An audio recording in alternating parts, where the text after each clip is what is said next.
My name is Tahir Naeem and we are studying Management Information System.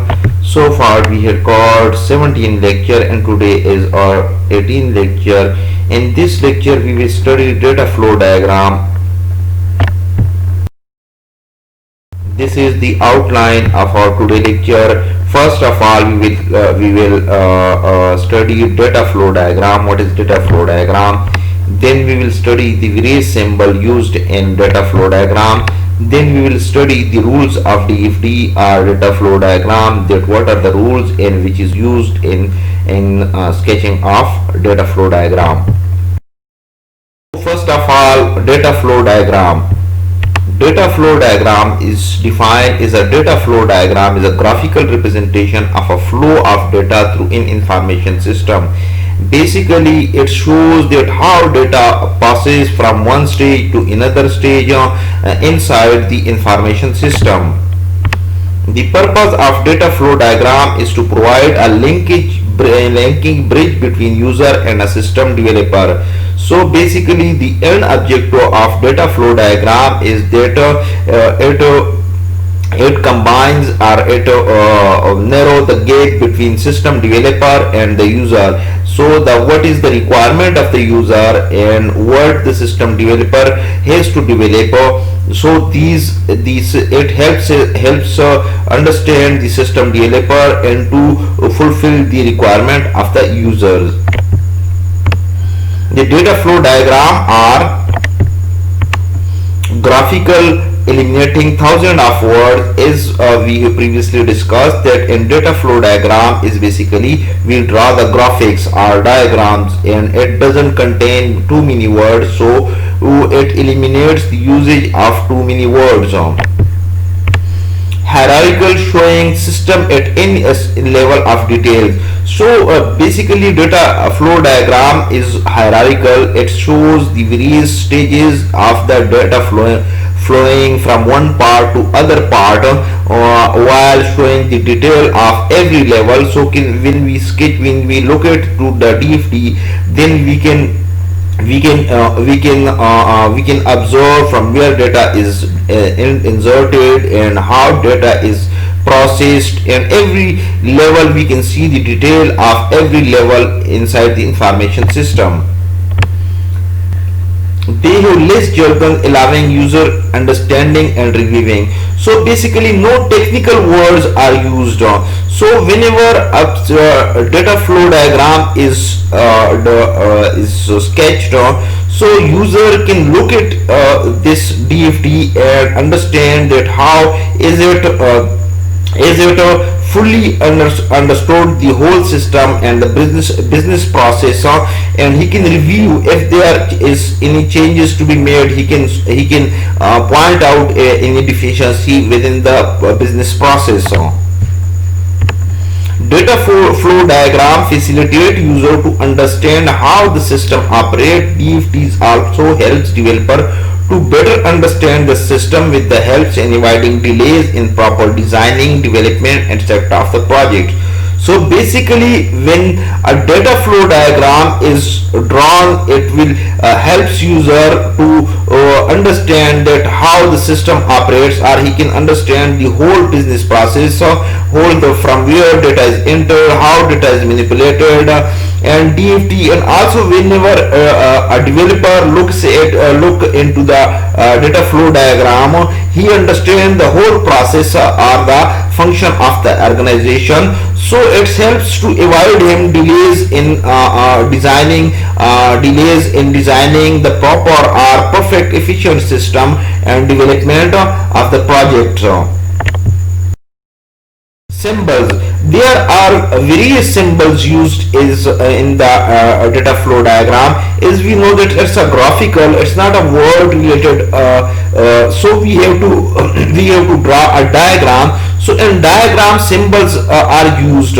So these are the various kinds of symbols which are used in data flow diagram. So first of all, entity.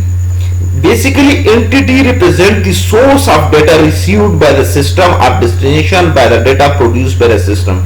Basically entity is an object which is the source of data, from where the data is entered, or where the data where the which is the destination of the data. Just like I will give you example of entity here, that if you are drawing a business related DFD or data flow diagram, then customer can be considered as entity, supplier can be seen as entity, while purchase department can also be seen as entity. So if I give you the example of Cohort University, so in Cohort University the students are considered entity, the faculty are considered entity, while the management or administration is also considered as entity.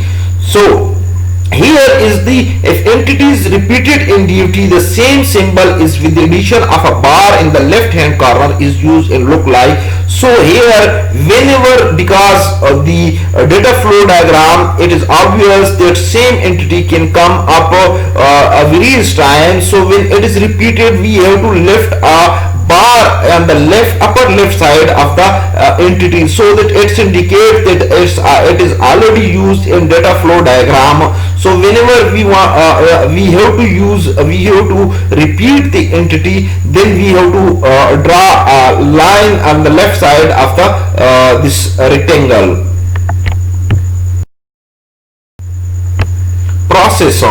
Process represents an activity that transform or manipulate the data. So whenever process is performed, it's basically a manipulation of data, or it's the processing of data. So it combines the data, it transforms the data, it reorders the data, it converts the data. Just like here I will give you example of, if you want to calculate the gross salary of a faculty member or any other person. So basically this you have to go through the process, how the process basic salary, increments, and all the ad hoc allowances. You have to calculate everything inside it, and you will get the gross salary of a faculty member. While it's the same process, there is another process of calculating tax deduction, that how much tax must be deducted from a faculty member or any other member. So there is a formula available for the tax deduction, that a fixed rate is there present, and GOP, government of Pakistan, has fixed the rate from how much tax can be deducted. So whenever we want to show the process, you have to draw a line here. So this, whenever this this diagram pop-ups in the data flow diagram, this means the process.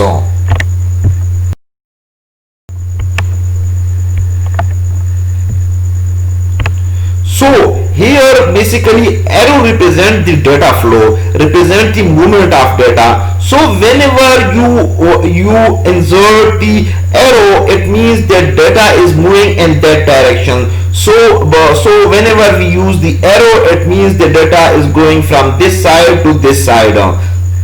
Data store. So it's obvious that you have to store the data inside the data flow diagram. So represent the permanent or temporary data storage. As you know that there are two types of storage. One is permanent data storage, or it is stored permanently inside the system, or temporary storage data storage, which means that you have to calculate, you have to do some calculation inside from this data, and you are storing it for this purposes, like employee master file. So here in this this is a permanent storage, where every employee is a master file stored in the system. So if this storage site is repeated in the DFD, the same symbol with the addition of a bar in the left hand corner is used in look like. Whenever we want to, it is obvious that data can be stored repetitively. So whenever you want to show the data storage, so you have to draw the bar on the left side of the same symbol. So basically whenever this symbol is used, it means data storage, while if this symbol is used, there is a left bar, upper left bar on the symbol, it means that this data storage is already shown in the data flow diagram. Rules of DFT. So whenever there is obvious that data flow diagram is constructed according to certain rules, that must be followed by every developer or the author which draw the data flow diagrams. Because of these rules, it is easy to understand the data flow diagram by anyone who knows the rules of drawing the data flow diagram. The data flow diagram is an analytical tool that follows certain rules. So a certain rules must be followed in the drawing of data flow diagram. These rules helps in achieving the level of standardization. So whenever there are rules, it is basically to achieve a certain standard. So basically every person, everyone has to follow the standardization process, so that there is a standard diagram drawn. There should be no black hole, gray holes or miracles. So whenever you want to draw the data flow diagram, there must not be any holes inside. Whenever data is going from one place to other place, it must not be it must be shown properly, while there must not be any gray holes or black holes, and black holes means that data is discarded or it doesn't show up, while gray holes, it's ambiguous that where data is going. Or miracles mean that there are certainly process pop-ups, or there are certain process happens by itself. So there, whenever you draw data flow diagram, you should avoid any black hole, gray holes or any miracles. Do not leave things unlabeled. So whenever we want to draw a data flow diagram, everything must be properly labeled. So all the process, everyone who sees the data flow diagram understand that what it stands for or what this is doing. So every steps must be properly labeled. Anything should not be left unlabeled. The DFT should not include data flows that are unassociated with the process. So whenever you want to draw a data flow diagram, then the data must be flow properly, and if there are some data which doesn't have any association with the process, it must be avoided at all costs, because it aided to the confusion that how this data is associated with it.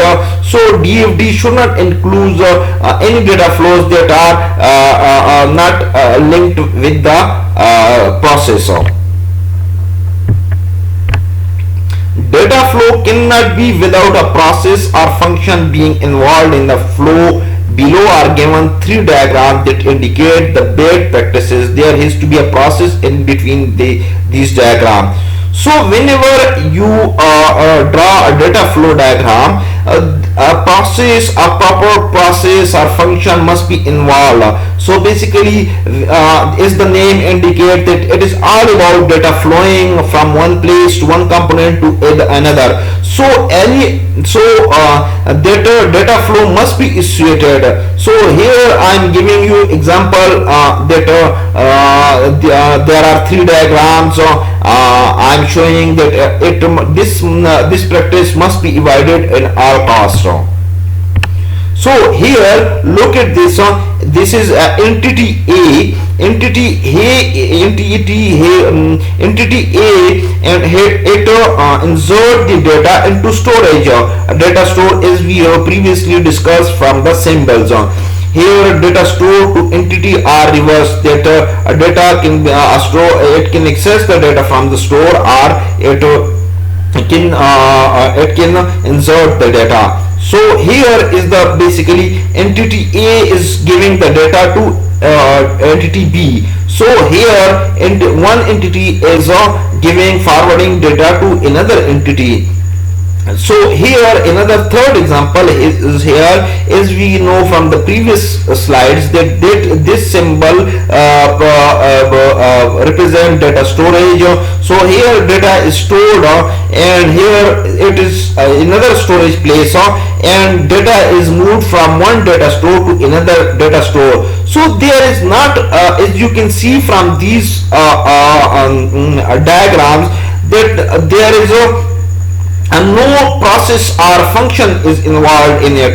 So it must be evaluated and our data must be go through a process or function. For a better understanding of data flow diagram, two diagrams are drawn from the same process. The diagram A includes some errors, violation of rules usually used, and data B is amended picture how correct DFD should be, data flow diagram should be look like. So here in the I am giving you example of two data flow diagram. The first one will contain some errors. In the second picture, second slides, we will correct these errors, that how it should standard data flow diagram should look like. The process covered in these diagram is the number of hours employee here would work is recorded in employee time is recorded stored in the employee time file. So whenever employees enters for the working, the number of hours the employee is working is recorded in the system, and also the employee time is stored in the employee time file, that how much he is worked. Employee salary information is taken from employee master file, which is used along with the time records to calculate gross pay. So it's already in every organization that employee salary information is available in employee master file, and normally it is picked up from this employee master file, and basically it is calculated with how much time the employee has worked, and then it is used to calculate the gross pay. The lead to calculation of deduction leading to computation of net pay. So if he is working less hours, or there are some other reasons, then you can deduct these from calculation, and then and finally you will got your net pay. Payroll slips are printed used for. So already, as we can know, the payroll slips are printed and provided to the employees as well as record purposes so that it is recorded in the employee master file or attached in the employee master file. And also whenever payroll is prepared, it is also written up checks on, so because you have to give the money, and basically you have to prepare checks according to his salary. Paychecks and copy of the pay slip is given to the employees. So a copy of pay slip is also always given to employee. It's a standard practice all over the world, and normally when you are giving the salary, you have to give it by paycheck. So here is the diagram I was talking about, that here basically this is here it is basically employee time file. Basically this is the employee time file, and whenever employee enter, you have to enter how many hours he is worked, because you have to calculate what is his hourly rate. Here you employee time record, you here calculate the gross salary, and here from here you pick up the how much salary, how much employee salary information. You pick employee salary information from there, and here you pick up the time, and here calculate any deduction if he has any deduction, and here net pay, what is his total, how much he has to take home. So here basically look here that there must be a process between entity and data store. There is no processing shown here. This is the first error. The second error is here, basically it's a black hole that no process can have only inputs without outputs. Basically you have inputs and there is no output. Look here, all is here input, here input, from here we have input and there is no output. So basically this is not standard practice. And from here that whenever you calculate the deduction, there is no process that you have outputs. Look here, there are outputs but no inputs, because it's necessary that you have inputs from any some data storage that you process on it, which is not present here. And here, look here, that whenever you are calculating his net pay, that their process must have sufficient input to execute. So there is no sufficient input in this in the calculation of net pay. So these are the loopholes in the data flow diagram. The diagram shows the violation of rules. So I have pointed out different violation in the data flow diagram. So here in the next slide we will look how to correct these errors.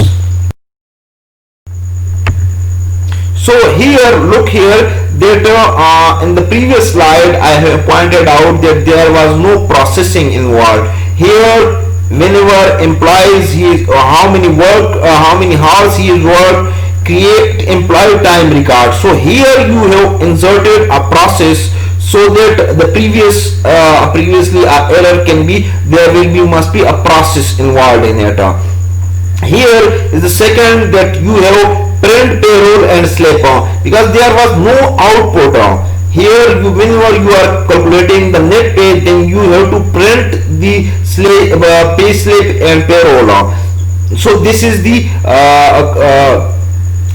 second correction. And here, look here, you are already picking up from employee master file, where you are also his gross pay, what is his gross pay, and we are calculating all these deduction amount, that how much deduction should be made. So this is the correct way of drawing a data flow diagram.